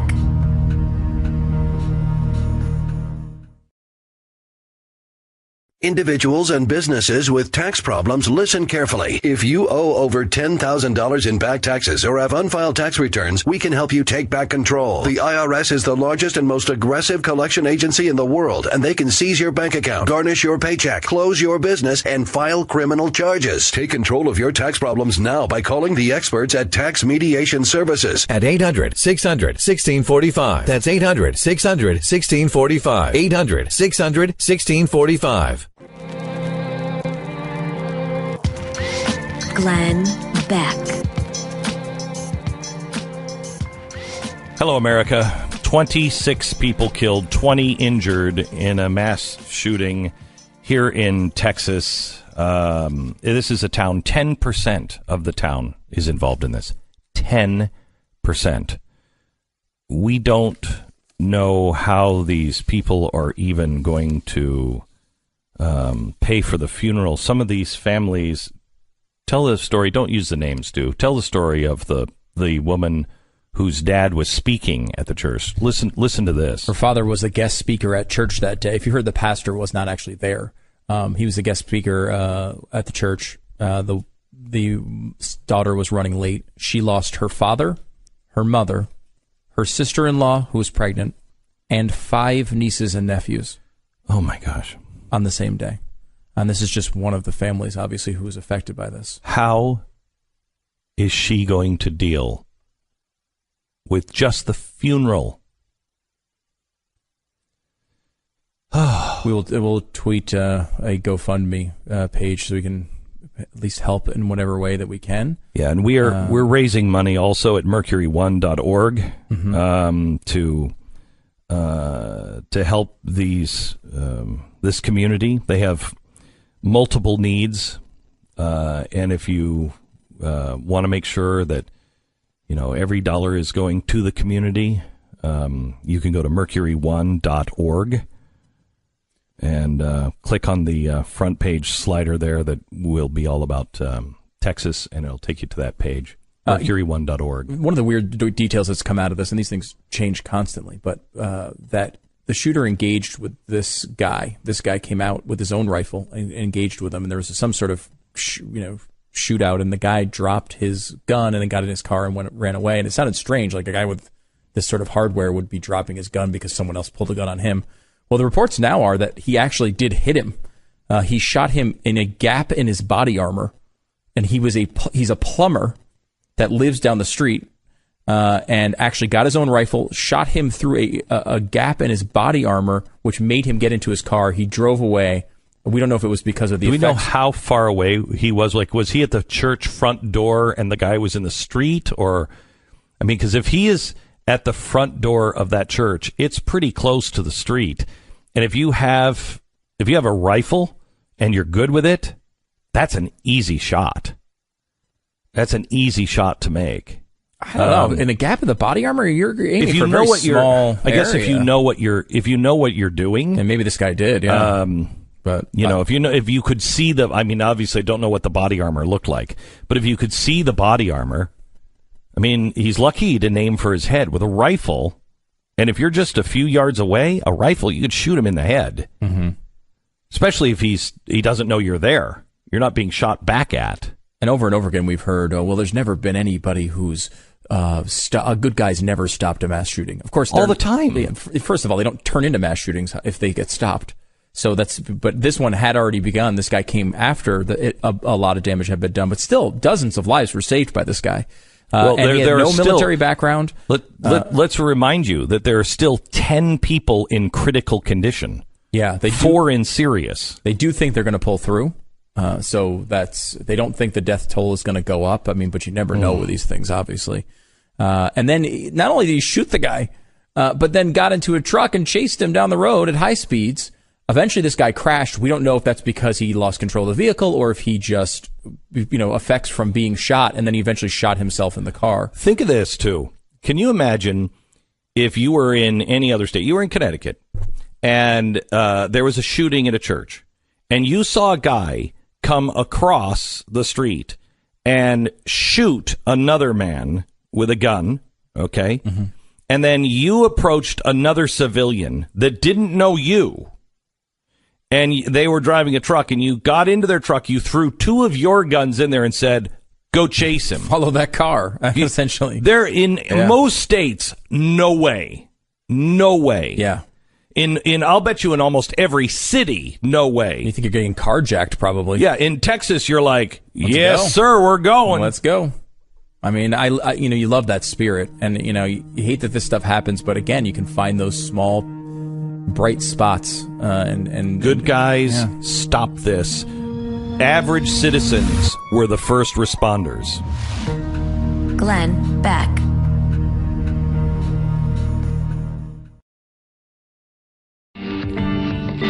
You're listening to the Glenn Beck Program. We welcome to the program Pat Gray from Pat Gray Unleashed, which is a program that follows this one on most of this network. Mm-hmm. Indeed, it does. Pat is a huge fan and supporter of Chris Cuomo, as we all know. Huge. Big time on the Cuomo bandwagon. Yeah. Mm-hmm. Well, it's pretty amazing that he actually admitted that somebody with a gun stop this. It's Do we hard have to look that at audio, it please? any other way, right? Let's play that audio again. It's pretty amazing from Chris Cuomo. You know, and our neighbor, in my opinion, and from what I saw and what I know about the neighbor of 30 years, he stopped this. This would have been a lot worse. I don't know how you could look at it any other way. I mean, you know, he, by all accounts of people who've seen what happened, and by his own to law enforcement, from what we're told, the murderer came back outside for some reason, and that's when they engaged.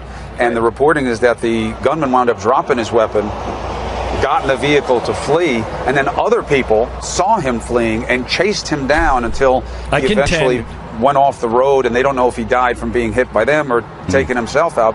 But if not for your neighbor, who knows what would have happened. I contend if that happened in New York, not New York City, in New York, Chris Cuomo would be saying a different thing. Yeah, how irresponsible it was. Who is Because this guy police with would a say a gun? different thing. No, I mean- police, and they let him on a high-speed chase. How many people could have been killed? All of that. I don't know. I mean, I give him credit here, I think. I do. You know. I mean, I give him credit for they for never admit agreeing that. with reality. Agreeing with reality. He did it again, though, in the same show. This is Chris Cuomo. He's talking about the definition of terrorism. And when he first started saying this, I was like, oh, gosh, this is going to be a moment. But actually, he was kind of just throwing a softball to explain to his audience the truth. Listen to this. One of the things that winds up being prickly here is how we define it. People will say, well, when the brown guy did it in New York City, it's terror. But when the white guy does it, it's not. People misunderstand, I think, the contextual relationship between the word terrorism and investigations. I've asked you this before. I'm asking you again now. What does it take for something to be terror to investigators? Pretty straightforward. If he's motivated by a political motivation, that is, he's protesting, for example, U.S. engagement in Iraq or Syria, he's protesting racial issues in the United States, which is political, that goes into terrorism. If he's simply angry because of something that's happened in his life, maybe similar to what we saw in Las Vegas, that's not terror.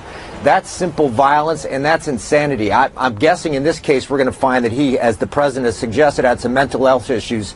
That doesn't necessarily take me to terror. I mean, people, I think, confuse who does it with why they do it, and you guys are focused on why it's done and how you can make that manifest in terms of agenda.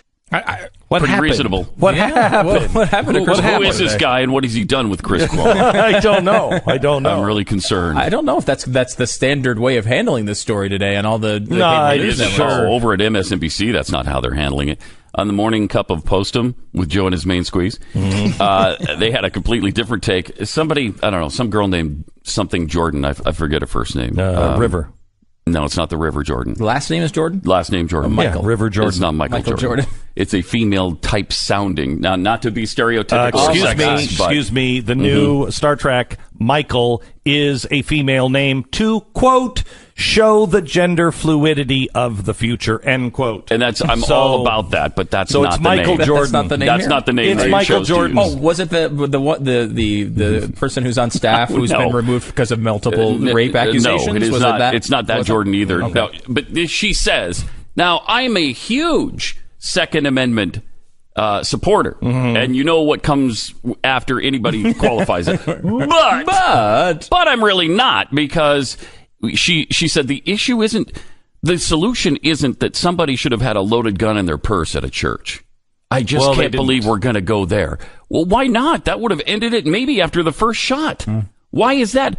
And then Joe agreed with that because you can't have a gun in Jesus' house. He did not say it that He did. Yes, he did. In Jesus' house? In Jesus' house. Well, I really? can't believe that's the answer. So to bring guns. The Prince of Peace's house. When have you ever described a church in that way? Only during this story. Of course, right. In Jesus' house. You guys have to understand that Jesus could not have seen guns coming. He had no idea. When he was No, on he had Earth, no they idea. didn't have them. No, and he that's couldn't have right. seen that they were coming. And you know in the what? future. And guns have really done no good for Jesus. I mean, yes, it stopped the Holocaust, but other than that, tell me what goods guns have ever done for Jesus. Yeah. None. None. No good. No good at all. No In good. Jesus' house, Jesus would like to protect His the people. innocent. Yeah. And he And that's what a allows gun would have you done. to he allows you the ability to defend yourself. God gives each of us this innate desire to live They act and a desire to defend ourselves. They act as though if people brought guns to church, there'd be a shootout every weekend. Right. I got news for you. It just doesn't work that way. Pat, we've gone to the same church for a long time. Yeah. How many shootouts have there been? How many shootouts have we had? Because guess what? There's several people in our congregation who have guns. Yes. Several. Yeah. And you know what? I will bet you there are some people who, well, they probably don't listen to this show, but there's some people we go to church with would probably not like the fact that there are people with guns. I think that's definitely true. Yeah. They would be like, oh my gosh, you don't know who has a gun. Right. That's the point. Because they're not shooting it at the teacher when they disagree with him or her. They're not doing it. Wait. Are you sure? Pretty sure. I've never seen it. All right. Never seen it. It's funny when we talk I got about to teach, so I just want to make sure If you want someone on the left to roll their eyes at your Second Amendment argument, you can bring up the term natural law, where you will talk about how it is your right to defend yourself, and this comes not from the state. It's not the right that comes from the state. Comes from God. And they will roll their eyes at that argument every time until the moment they can use God to be against the Second Amendment, because you can't bring them to church. All of a sudden, all they care about is the Prince of Peace. Yeah, I love that. That's right. I love that, how people were mocking religion and prayer. What kind of society? Every time now. Well, prayer is not going to do it. What prayer kind of alone is not enough. Nobody said just pray. I'm just praying now and doing nothing else. I'm not going to lift another finger. I'm not going to think about another thing. I'm just praying, and then I'm just going to sit here.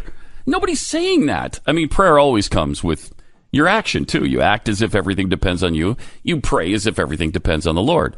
It's a simple concept. Really simple. After all that you can do. That's when he comes in. After all that you can do. You know what? I loaded my gun. I cleaned it. I put a bullet in the chamber. I brought it to church. I saw him walk in. I saw him say, "You're all going to," and that's when I fired and put a bullet in his head. Lord, you take it from here. Yeah. I mean, look, the bottom line, though, is there are a lot of people who do take every step they can to prepare, and they do everything they can that's right, and there's no reason you'd think anything bad would happen to them. And sometimes it does anyway. Praying for things is not a hall pass to avoid all tragedy. That is not what it is. Right. Bad things happen to good people. We ran out of time. I wanted to ask the governor, here's our governor of the state of Texas. If there's anyone who can understand bad things happen to good people, it's him. Here's this kid who is athletic. He's in really great shape. He's out for a jog. A tree falls, hits him, snaps his back. He's in a wheelchair the rest of his life. Our governor is in a wheelchair, in case you don't know, if you're not from Texas. You'd never know it. It's never stopped him, never slowed him down. Bad things happen to good people. It's, what do you do with that? And bad things happen to people who exercise. That's another thing we should I think, well, make sure everyone knows. That is the thing that I got out. Don't jog. Clearly, we all believe that principle. Yes, clearly. True. Thanks a lot, Pat. Pat Gray Unleashed coming up on the Blaze Radio and TV networks. Did you know you could subscribe to the Blaze TV? I did not. Yeah, at theblaze.com/TV. I just type that in? Yeah. www.theblaze.com/TV. You can get this wonderful program you're listening to now. Also, Doc Thompson in the morning, Pat Gray. You've got, of course, also the Glenn Beck television program. Starting at 5 o'clock. It's going to be a good one. It's 5 o'clock tonight. It's going to be a really good one.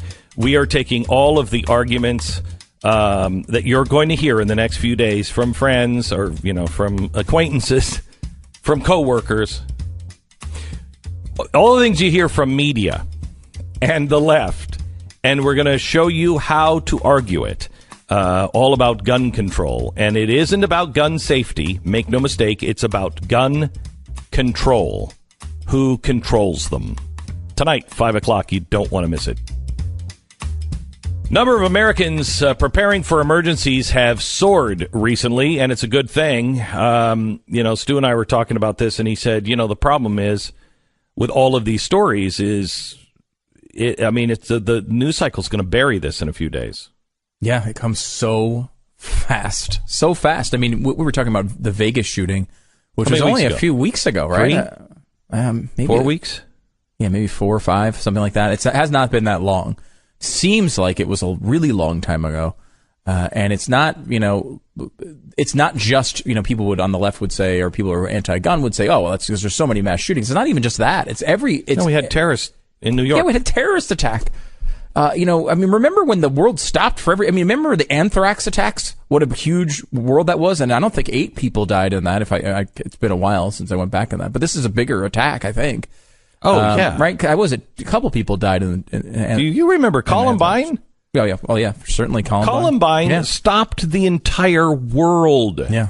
Stopped the world. There were people that I talked to last night. They were like, there was a shooting? There was a shooting? I saw the shooting pop up on the screen, and I looked to make sure. I had asked my son, what's the date today?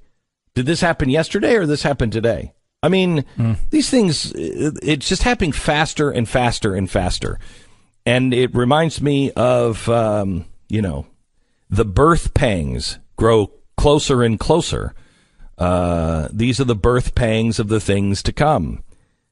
As these birth pangs get closer and closer, that usually says that there's an event after they get closer and closer. Something happens, and we're giving birth to something, and I'm not sure I want to see that baby. My Patriot Supply will help you prepare for emergencies right now while it's still stable in your life. Start right now with their 102 serving food kit for only $99. Call 800-200-7163. Order the kit or go online to preparewithglenn.com. It's going to be shipped free to your home.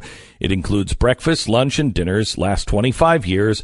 When there is a crisis and it strikes you or your family, you're going to be glad you acted today. 800-200-7163 or preparewithglenn.com. Glenn Beck.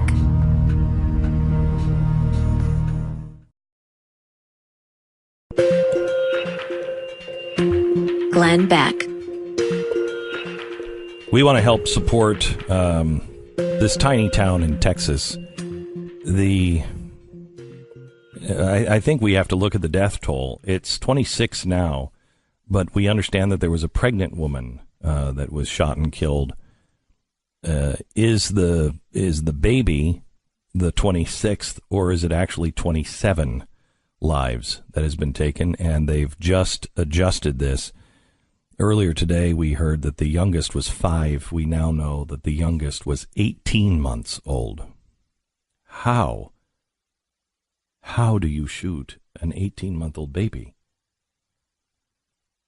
We want to help this town out in any way that we can.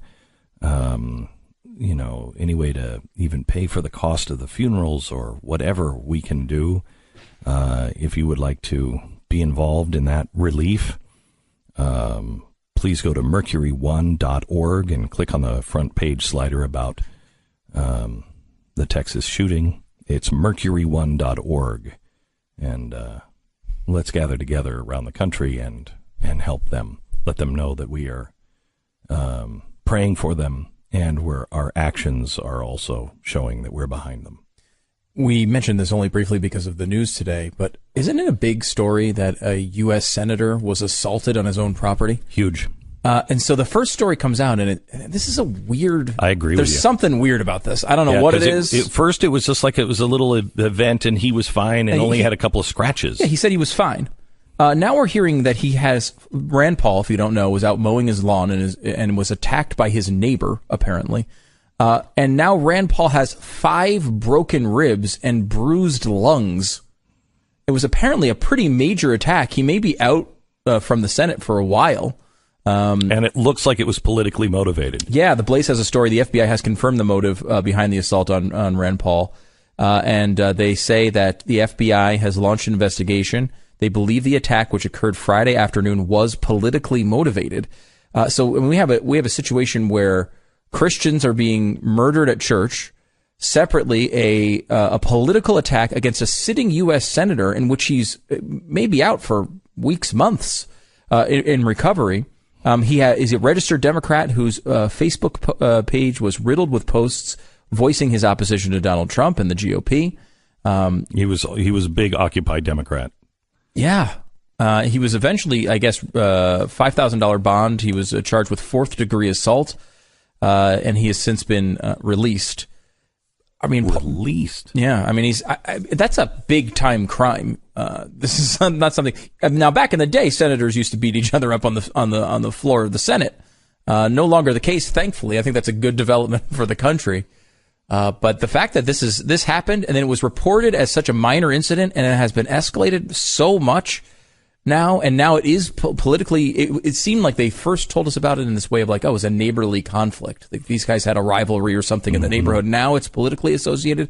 There's something very strange going on with the story. There's something wrong with that story. There's also something very wrong with the story coming out of Saudi Arabia. We had the Prime Minister of Lebanon fly to Riyadh, the capital of Saudi Arabia, and resign his office as Prime Minister of Lebanon. And he did it because he feared for his life. He said Iran and Hezbollah are controlling not only Lebanon, but the entire region. Shortly after that, the Houthi fighters, which are Iranian-based, launched a missile at the capital of Saudi Arabia. And then the Saudi Arabian crown prince, who's going to be the next king, started a purge in his country. It became all Jason Bourne in Saudi Arabia. We'll have more on that tomorrow, and tonight, everything you need to know to protect the Second Amendment. Tonight, 5 o'clock, only on TheBlaze TV. Glenn Beck.